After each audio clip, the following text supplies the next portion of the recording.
Vamos continuar aqui hoje com a nossa odisseia, né, nesse possível anteprojeto de alteração do Código Civil, dessas possíveis alterações no Código Civil, e frisando que não se trata de um novo Código Civil, porque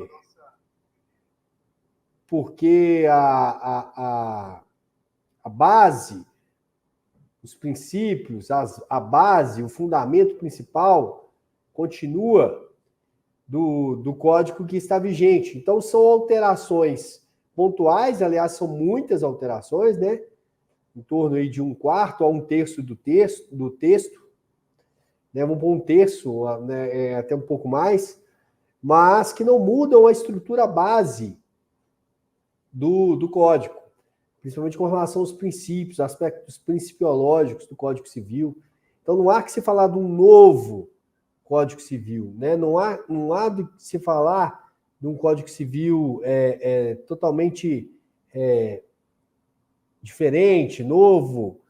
O que se tem são alterações para dar mais fluidez, adaptabilidade, estar mais em sintonia com a realidade atual, trazer esse texto mais para aspectos da realidade atual.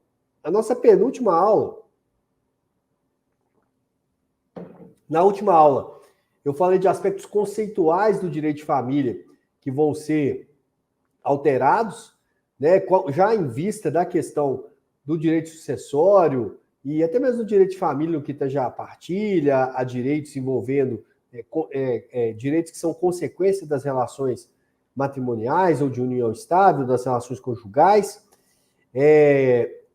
Só que na aula anterior eu falei da questão do cônjuge companheiro como herdeiro necessário, do cônjuge ou companheiro como herdeiro necessário, fiz uma abordagem com relação aos herdeiros necessários, e esse vídeo deu uma repercussão boa aí, né, assim, esse pessoal questionando, debatendo, e eu acho que tá nessa fase ainda, sabe? Por mais que tenha o anteprojeto foi encaminhado, ainda há espaço para debates no parlamento. Então, nada melhor do que a gente, como sociedade civil, fazer esse exercício aqui, né, com base, com vista nos princípios constitucionais, nos princípios do direito de família, do direito sucessório, que não vão alterar os princípios, a base, né, o alicerce para o desenvolvimento técnico-jurídico do direito das famílias, do direito das sucessões, continuam os mesmos, e forçando aí, ou trazendo aí esse debate para que eventualmente possa haver um maior amadurecimento do texto. Né? Eu, sinceramente, muitas das coisas eu não tenho assim, uma opinião formada. Eu venho aqui mais, às vezes, trazendo aqui informação, dando um palpite ou outro, né? Mas a gente está nesse processo dessa formação aí. Quando a gente trata desses temas, quando a gente trata desses temas que ainda nem entraram em vigor, né, já abre a nossa visão com o que a gente já faz na prática e o que a gente, porventura, vai fazer na prática. E é isso que a gente tem tentado aqui, tentando esses debates, refletindo sobre esses pontos, não esquecendo do que realmente está vigente, mas não esquecendo de trazer as reflexões devidas. Amigos, eu tenho que frisar aqui um ponto que o professor Flávio Tartucci fez questão de divulgar aí, eu tenho visto entrevistas, textos. O professor Flávio Tartucci, que é um dos coordenadores aí dessas alterações, os princípios, a base, os fundamentos, as diretrizes fundamentais do Código Civil continuarão as mesmas. Ressaltando que o artigo 113 ao 187 não há qualquer mudança. E o que fala dos artigos 113 ao 187? Fala de aspectos ligados ao negócio jurídico, fala de aspectos ligados a vícios, eventuais vícios ou invalidades desses negócios jurídicos. Então, assim, mostra toda uma teoria com relação aos fundamentos de validade de um negócio jurídico. E essa teoria vai continuar. Quando eu falo teoria, não só porque não é porque está codificado em lei, que é uma norma objetiva, pragmática, uma norma codificada, não quer dizer que por trás não exista uma teoria, uma base teórica que sustente aquela codificação. E essa base teórica do direito civil, ela é sustentada por 3 princípios, que é o da sociabilidade, melhor dizendo, eticidade e operabilidade.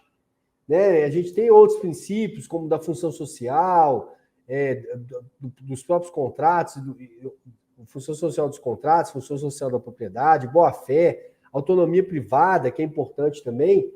Mas o Miguel Reale Júnior, quando idealizou, pensou no Código Civil, na verdade, Miguel Reale, né, quando pensou no Código Civil, não é o Júnior, não, ele pensou com base nesses 3 princípios, que é o da sociabilidade, pensando nos valores sociais aplicáveis nas relações privadas, pensando que as relações privadas elas se dão no mundo, né, coletivo, por mais que seja um exercício individual, privado, muitas vezes no âmbito lá das relações mais íntimas, como as relações familiares, essas relações estão inseridas numa sociedade.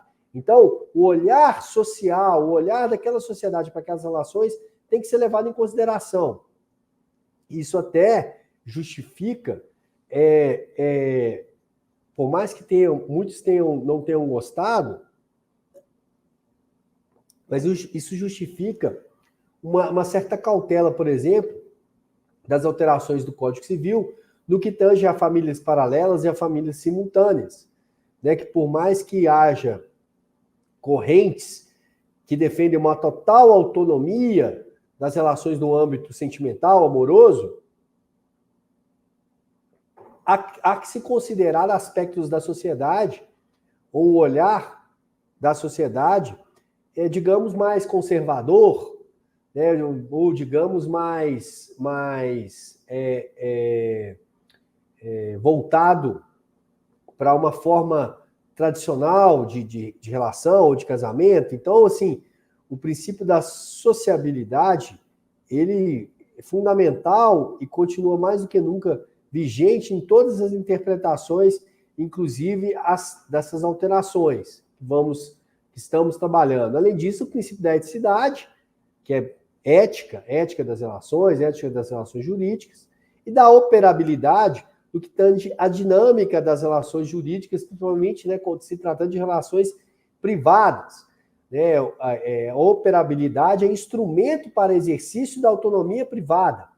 Há que se observar a dinâmica das relações sociais, a dinâmica do funcionamento, da efetividade dessas relações sociais, em sintonia com a perspectiva de autonomia da vontade, que não quer dizer que eu possa fazer, contratualizar o que eu bem entender.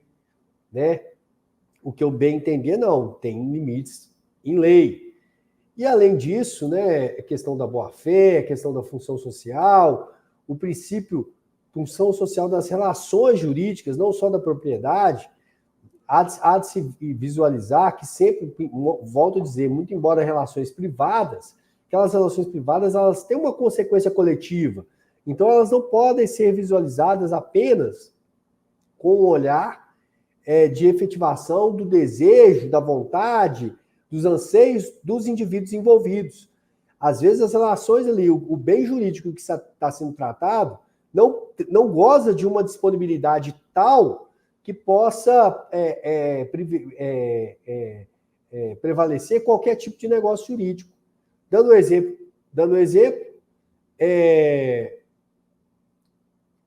um exemplo, ou vários exemplos, a gente pode dizer com relação a tratativas envolvendo serviços sexuais, né, que é o exemplo que a gente sempre dá, assim, que vai ao extremo para dizer que, olha, essa autonomia privada tem também uma limitação.